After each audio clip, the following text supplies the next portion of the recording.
good morning everyone. My name is Bernard. I'm going to be a tour guide to Niagara Falls.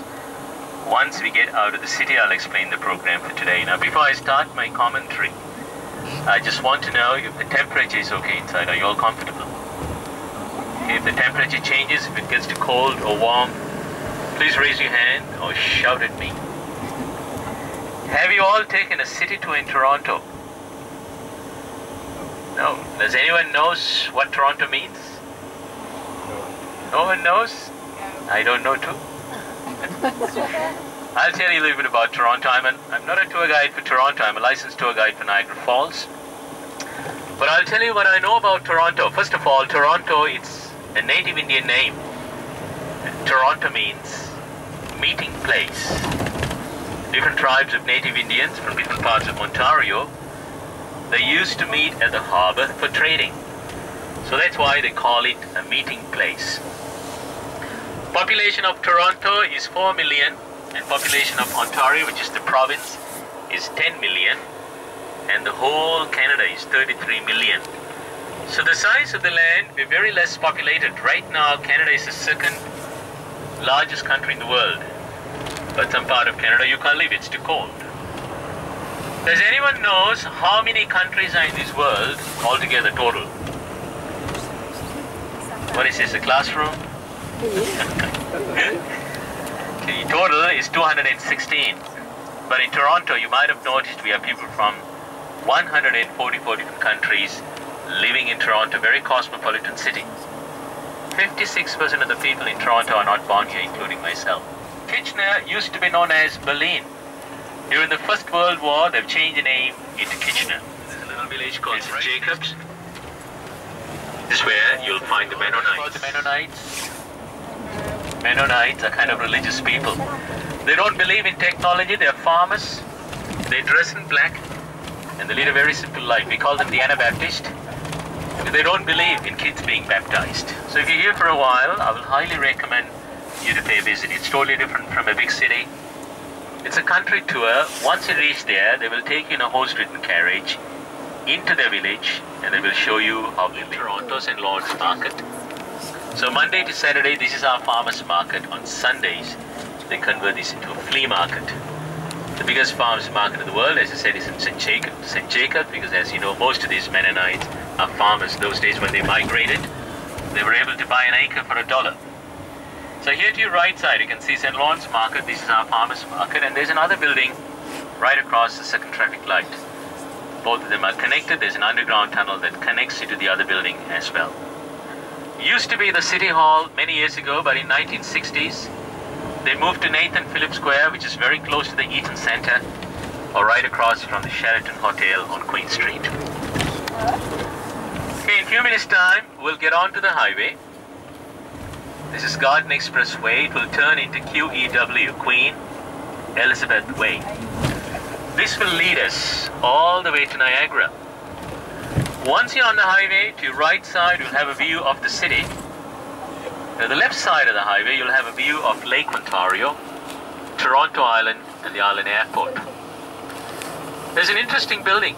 I'll show it in a minute. As we get onto the ramp, to your right side, you will see a yellowish building. That windows in this building is plated with real gold. Each and every window has about an ounce of gold, and total there are 65 kilos of gold. Royal Bank building. When they built it, they said it was cheaper for them to put gold than buying curtains.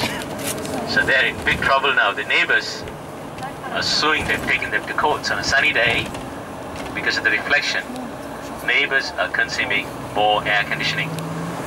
And I personally think it's a crime in one part of the world. People are starving. So here to your right, you can see the gold-plated building.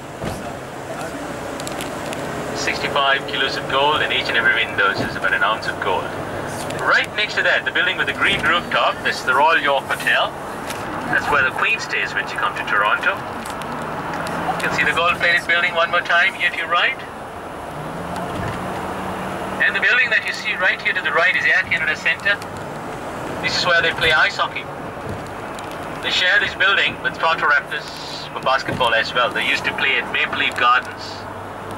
Sometime back, they moved to this new building. To your left side, you have a view of the lake, Toronto Island, and the Island Airport.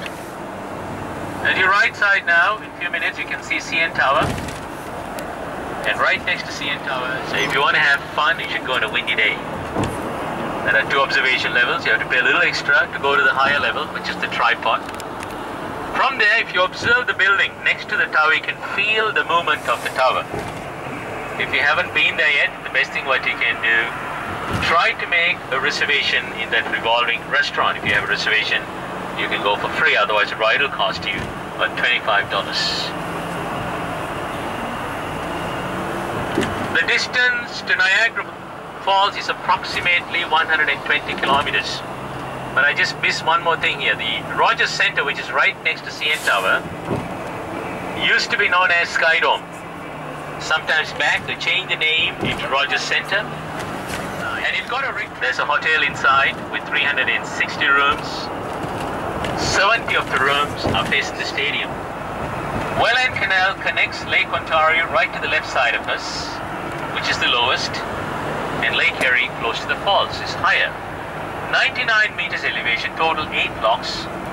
Distance is 56 kilometers, 11 hours transfer time. It's something similar to Panama Canal or Suez Canal.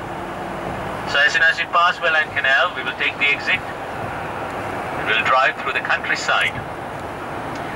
The very first place, we'll have a break at the Niagara District Airport. Now this is where you will get the opportunity to fly with the helicopters or the Cessnas. The helicopters, they'll be flying for 20 minutes, and the Cessnas, the planes, for 30 minutes. They fly you over all the attractions. Niagara on the lake, whirlpool, power station, the river. Finally over the falls, when they return, they'll fly through the United States.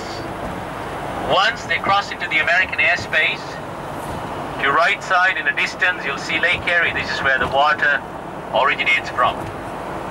Right before they land, you'll see the place where the river merges with Lake Ontario. On a day like this, I will highly recommend it because the view that you get from the planes or the helicopters are entirely different from what you see from the ground level. I have done this many times, and I believe these kind of things, you do it once in a lifetime. But the aviation rules in Niagara Falls are very strict. They have to have the ceiling over the falls 2,500 feet before they can fly. So we'll hope for the best.